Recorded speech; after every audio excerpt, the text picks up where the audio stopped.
Olá, pessoal! Mais uma aula e hoje o nosso tema será avaliação na educação infantil. E nós iniciamos com a explanação do nosso material, que inicialmente já vem falando sobre a questão que o Paulo Freire levanta em relação à autoavaliação do professor, que não há como praticar sem avaliar a prática docente, ou seja, né, fazer essa análise, comparando os resultados com os objetivos, e assim está alcançando aquela prática ideal. Pois avaliando a prática, automaticamente vêm as ações corretivas e os ajustes necessários. E com a aprovação da BNCC, veio a orientação de uma nova forma de como as crianças da educação infantil devem ser avaliadas, né? Porque a partir de agora, elas têm os direitos de aprendizagem, que são conviver, brincar, participar, explorar, expressar e conhecer-se. E desta forma, está colocando a criança como protagonista de todo o processo educativo. E aqui, reforçando o que a gente já vem falando durante as nossas aulas, que a avaliação ela deve abranger todos os aspectos do desenvolvimento da criança, não só o cognitivo, mas com uma ação também diagnóstica, que indique quais as adaptações o professor deve fazer na sua metodologia, e também que o professor deve ser um facilitador para que o aluno possa chegar ao conhecimento com uma aprendizagem significativa. E aqui, a autora Regina Reddit, ela destaca os 4 princípios da avaliação. E ela afirma que, primeiramente, é um processo contínuo e sistemático, porque requer um planejamento e um aperfeiçoamento durante todo o processo de desenvolvimento da aprendizagem. O segundo princípio seria a avaliação é funcional, pois acontece baseada nos objetivos do planejamento que foi feito. O terceiro é que ela é orientadora, porque ao mesmo tempo ela serve para orientar o professor a estar replanejando todo o seu trabalho. E por fim, que a avaliação é integral, já que considera o aluno como um ser total e integrado, não de forma compartimentada. E aqui eu destaco que, né, o professor ele tem que estar avaliando a criança de forma contínua, dinâmica, e para que esse registro na educação infantil seja coerente, são necessários interação entre aluno e professor, obviamente em todas as etapas da educação, isso é fundamental, mas aqui tem um pormenor, a gente tem que dar destaque nisso aí. Um acompanhamento específico no desenvolvimento da criança e uma compreensão das áreas do desenvolvimento infantil. E conforme a Lei de Diretrizes e Bases da Educação, a LDB, determina que toda criança deve ter direito à educação. A educação infantil ela é a primeira etapa da educação básica. Em relação à avaliação, nessa lei, na LDB, vem descrito a seguinte observação: na educação infantil, a avaliação far-se-á mediante acompanhamento e registro do seu desenvolvimento, sem o objetivo de promoção, mesmo para o acesso ao ensino fundamental. Então, nota-se que a avaliação na educação infantil, ela não tem como objetivo a progressão do aluno, o passar de ano, mas sim a observação e a compreensão do desenvolvimento da criança.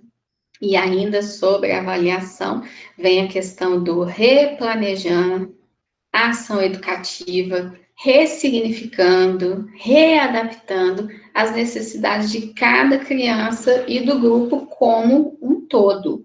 E a função do professor é observar e registrar as reações dos alunos em cada atividade, avaliando, registrando de formas diversas, e sendo mediadora do desenvolvimento da criança, focando principalmente nas suas potencialidades. E aqui a gente fala que a avaliação na educação infantil, ela deve ser constante e diária, com conhecimento da realidade desse aluno e, principalmente, observando onde vive, como vive, respeitar as suas diferenças e sua individualidade é primordial e faz com que o professor possa ser um agente transformador da aprendizagem do aluno. E há também a importância do respeito do ritmo do desenvolvimento cognitivo de cada criança. E o professor, ele deve fazer a interação, o acompanhamento dos momentos, ele tem que estar desafiando essa criança para uma nova produção de conhecimentos e também refletir sobre a sua prática pedagógica para a produção de uma aprendizagem significativa e principalmente prazerosa para essa fase da educação básica.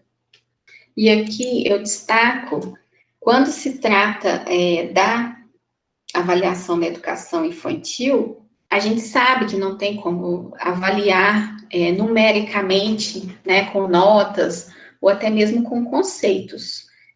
Por exemplo, um desenho, uma pintura, uma brincadeira que se é proposta, e não há acertos a considerar, mas processos a acompanhar e resultados a observar. Isso aqui é primordial, gente. Esse acompanhamento contínuo, dia a dia.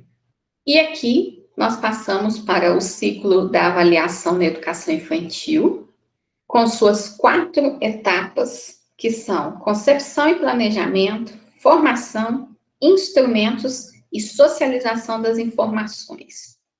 E aqui nós temos a primeira fase, que é concepção e planejamento, onde a gente destaca que o PPP da Escola de Educação Infantil, ele deve buscar a promoção de situações que desafiem o aluno, possibilitando que ele se aproprie de outras linguagens, outros saberes, que também dê possibilidades para que esse aluno manifeste seus interesses, suas curiosidades, que haja também a valorização das produções coletivas e individuais, e principalmente que se faça uma análise profunda da avaliação, refletindo sobre esses resultados alcançados.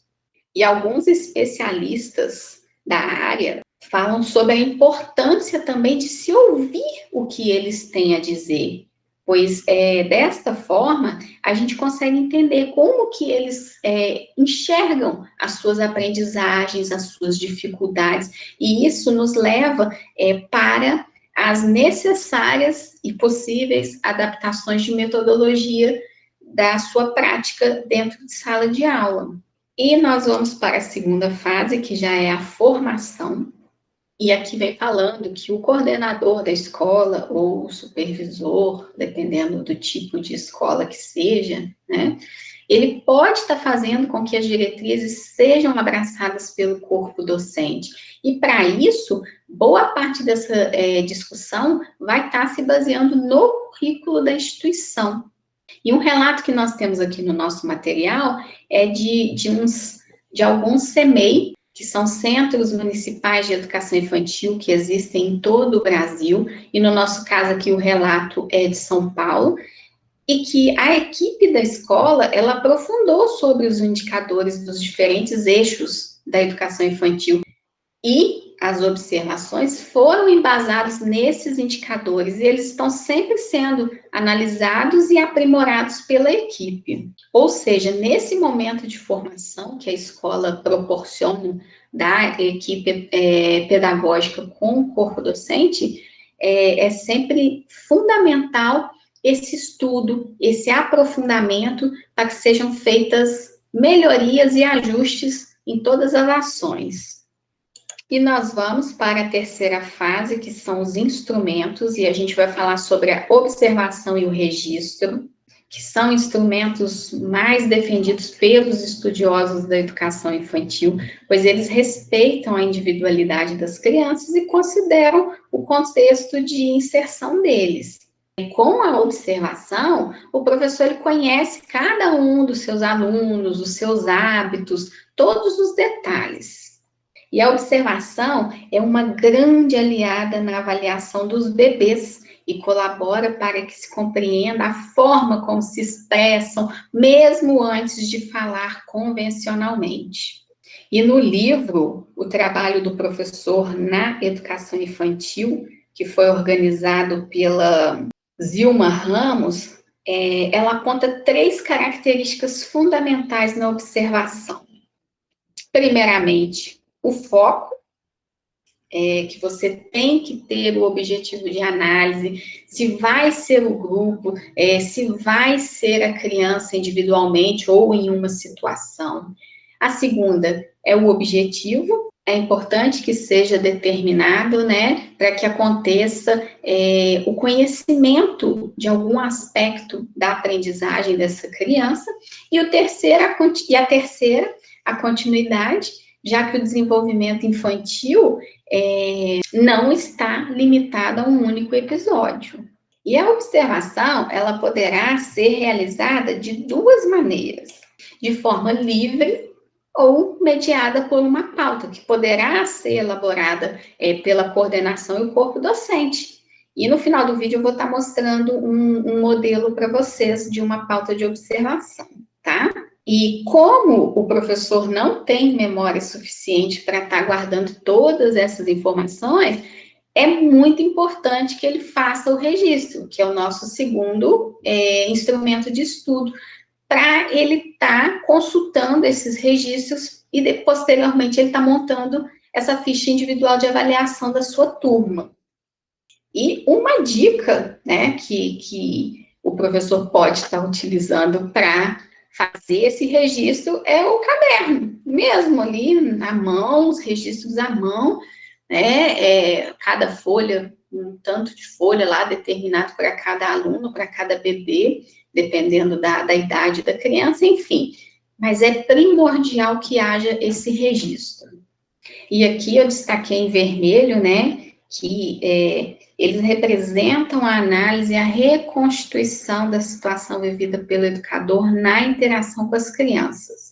Ao registrar o que observa, ele reflete sobre a evolução do seu próprio trabalho e sobre suas posturas pedagógicas. Quem está falando? Jussara Hoffmann. E, além disso, segundo Jussara, um registro bem feito possibilita que se retome essas anotações e veja se as intervenções elaboradas com base neles surtiram algum efeito. Como eu mencionei, importantíssima essa ação dentro da educação infantil.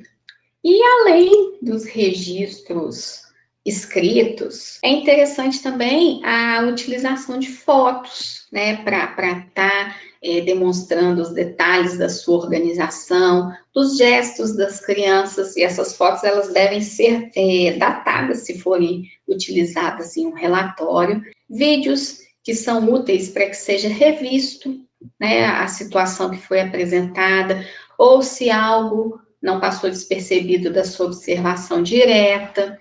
Os áudios também são relevantes para verificar a evolução da comunicação do seu aluno, né? Você faz uma gravação ali no início do semestre, uma durante o semestre e no final do semestre, antes das férias escolares. Vai dar para você fazer um comparativo muito interessante dessa evolução da fala.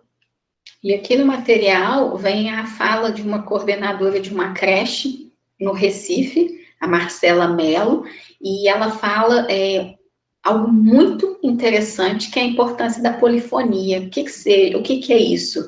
São várias vozes, né? Além do professor e dos auxiliares, eu posso estar colhendo informações com a cantineira, com o pessoal da limpeza, direção, enfim, todos os profissionais da escola.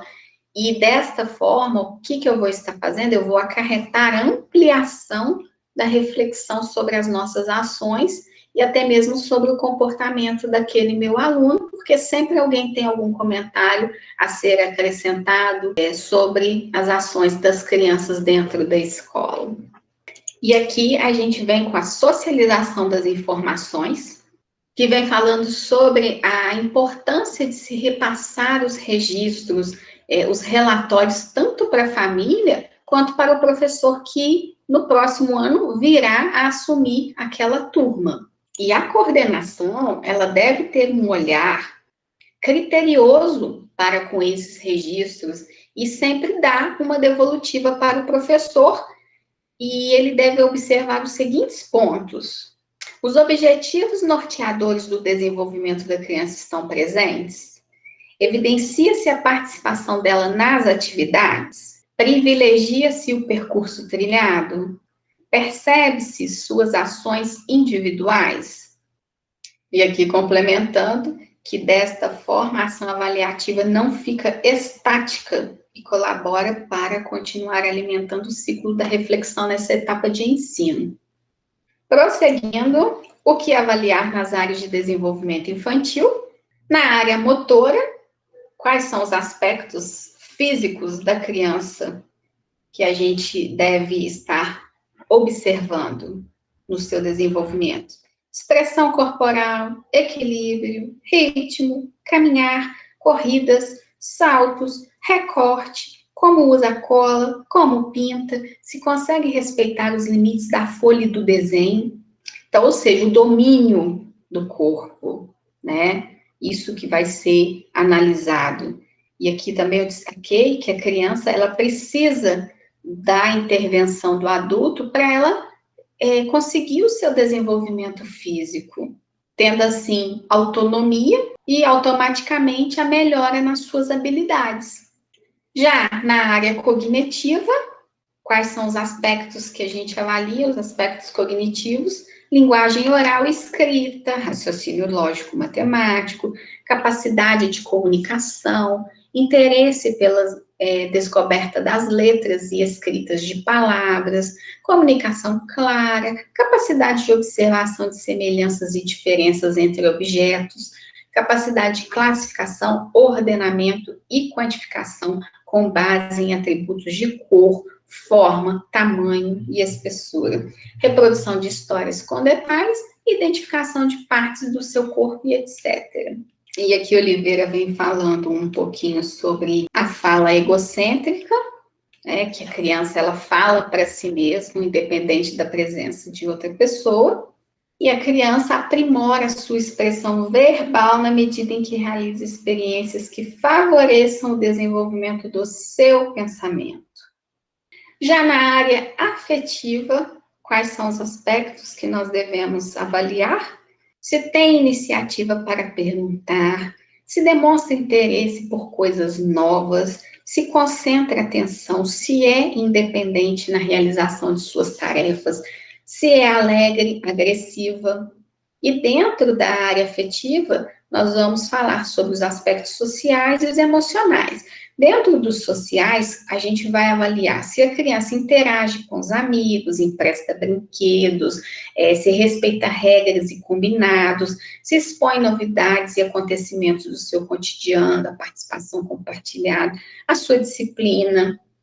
E nos aspectos emocionais, se a criança sabe ganhar ou perder nos jogos, como ela chega à escola, como se relaciona com os colegas, educadores, funcionários, sente-se seguro no ambiente escolar, como reage quando contrariado, se ela se acalma facilmente ou precisa de um tempo, se ela reconhece os colegas identificando-os pelos nomes, se ela gosta dos colegas, a parte de criação, de curiosidade, invenção, e se ele é principalmente participativo e cooperativo.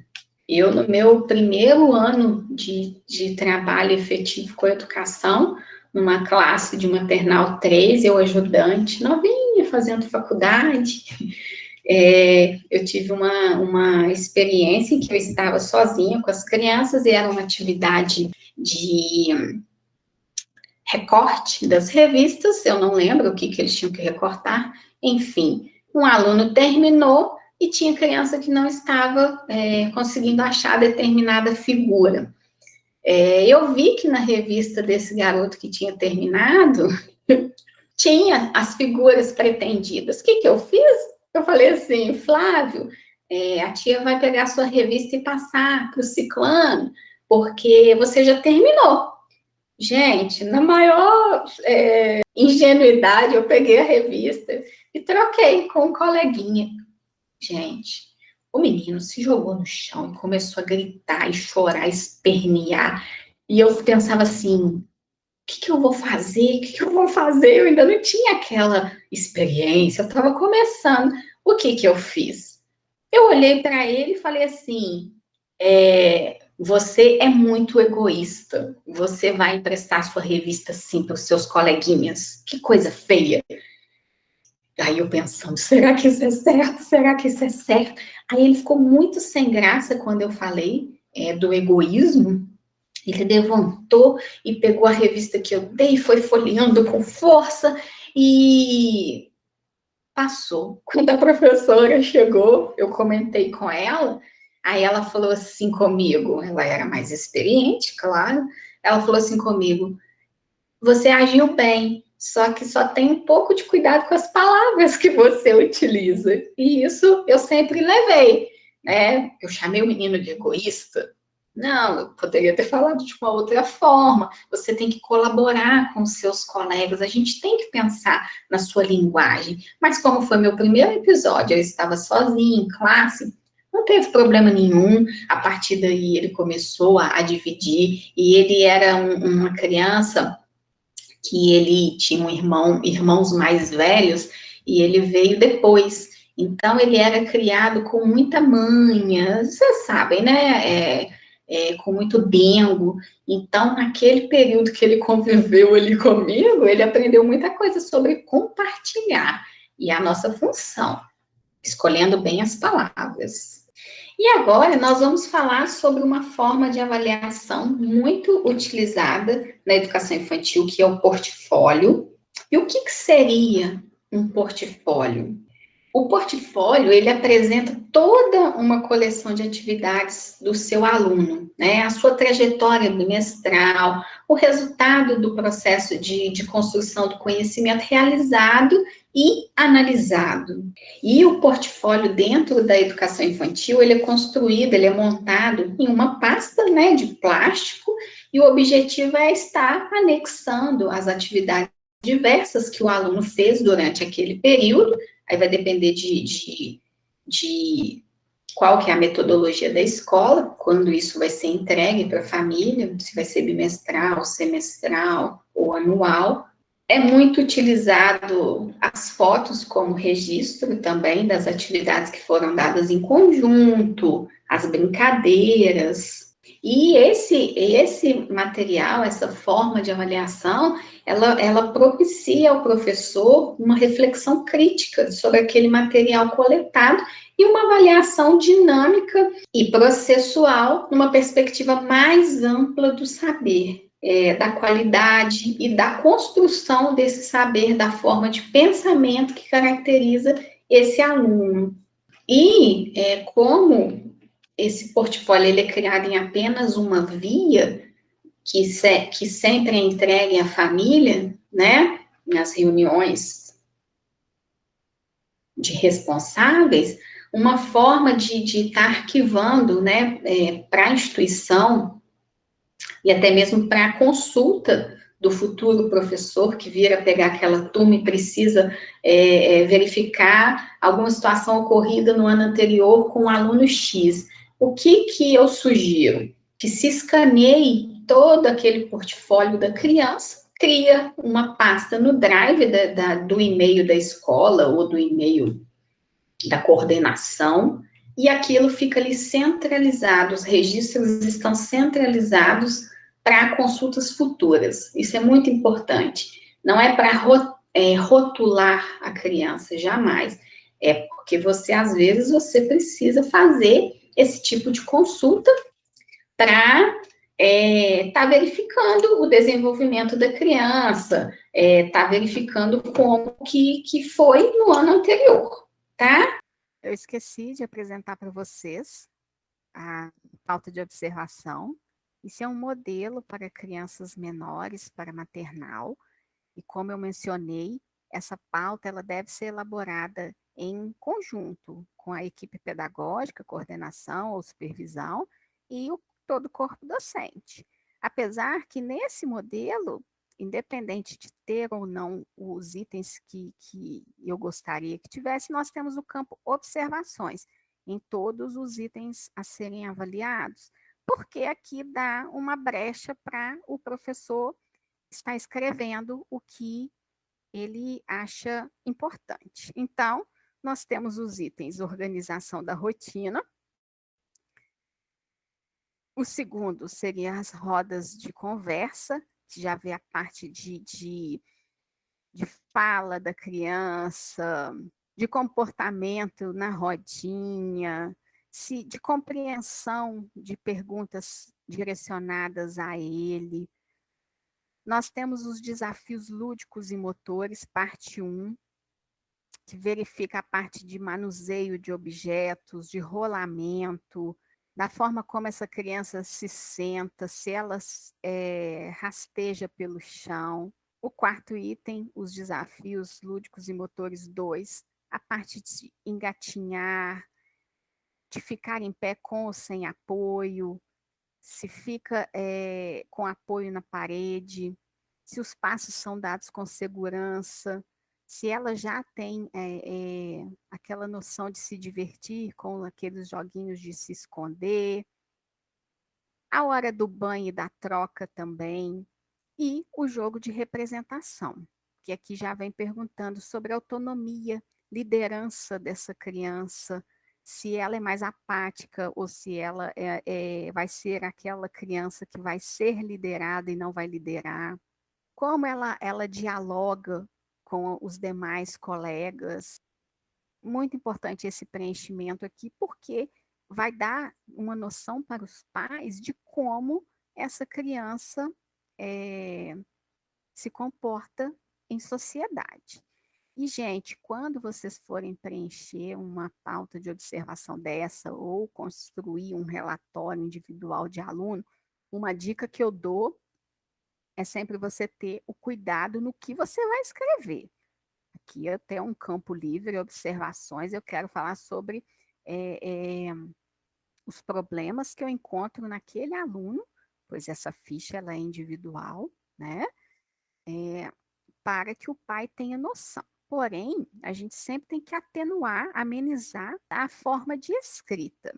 Por quê? Por exemplo, quando no meu início de carreira também, eu muito nova, sem experiência, fui fazer um relatório desse, e quando eu entreguei para a família na reunião, a mãe não ficou muito satisfeita. E isso acarretou até na saída da criança.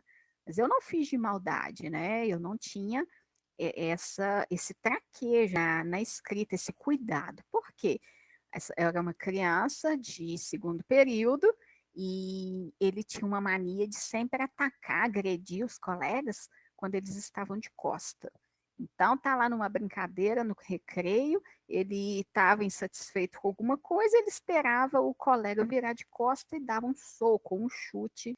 A professora ingênua, muito nova, sem experiência, escreveu que o aluno que estava preocupada com o comportamento do aluno, já que ele fazia esse tipo de agressão dessa forma, ou seja, sempre pelas costas. Se fosse hoje, se acontecesse uma situação dessa, né, com o que a gente vai aprendendo, que a gente sempre está aprendendo, o meu comportamento seria totalmente diferente. Eu jamais escreveria. Eu simplesmente pediria coordenação para agendar uma reunião com essa família, com a mãe que seja, para estar repassando verbalmente o que estava acontecendo e investigar se eles estavam passando por alguma situação, se a criança vivenciava com alguma outra colega, um outro primo, situações de agressão para estar repassando isso, refletindo nos coleguinhas, né? Mas, infelizmente, eu não tive essa maldade. A minha supervisora da época não teve a maldade também de estar lendo esse relatório e ocasionou na saída dessa criança da escola. Então, a gente sempre tem que amenizar tudo que a gente vai escrever. Não é esconder nem omitir, gente. amenizar e ter essa cautela. E quando for um caso mais sério, convocar essa família na escola. Hoje em dia, o diário já não é mais manual, mas quando na escola estadual que eu trabalho era diário manual, tinha vários problemas. Quando a inspetora chegava, era um caos, porque às vezes professoras já experientes, velha de casa, escrevia lá, por exemplo, que o aluno X, ao invés de cuidar da vida dele, ele ficava tomando conta da vida dos outros, que ele era muito fofoqueiro. Nossa, eu assim, eu quis morrer, porque até então eu era novata na escola, ainda não tinha passado a vistoria nos diários para verificar esses relatórios. A gente normalmente não tem tanto tempo, né? E aí a professora me escreve isso. Levei uma chamada da inspetora, a professora foi chamada também para orientação, e a partir daí eu sempre oriento as minhas professoras que você tem que escrever de uma forma amena. Por exemplo, nessa situação que o aluno era fofoqueiro, eu não posso escrever que ele é fofoqueiro, então o que eu colocaria no relatório dele? Que o aluno se dispersa, na maioria das vezes, com assuntos dos coleguinhas, e que isso tira a atenção dele, enfim, atenuando a fofoca, correto? Então é isso, minha gente. Sempre cautela e malícia no que você escreve para repasse, porque às vezes o pai ele não quer ouvir aquilo, né? Ele não está preparado para ouvir aquilo que você vai repassar, pois para todo pai o filho é perfeito, isso é básico, né? Ele não tem defeito. Então a gente tem que ter muita cautela na elaboração desse tipo de documento, ok? Nós terminamos a nossa explanação sobre o material de hoje. Espero que tenha sido bem clara, que todos tenham compreendido. E qualquer dúvida que vocês tiverem, só entrar em contato comigo, ok? Um forte abraço para vocês e até a próxima.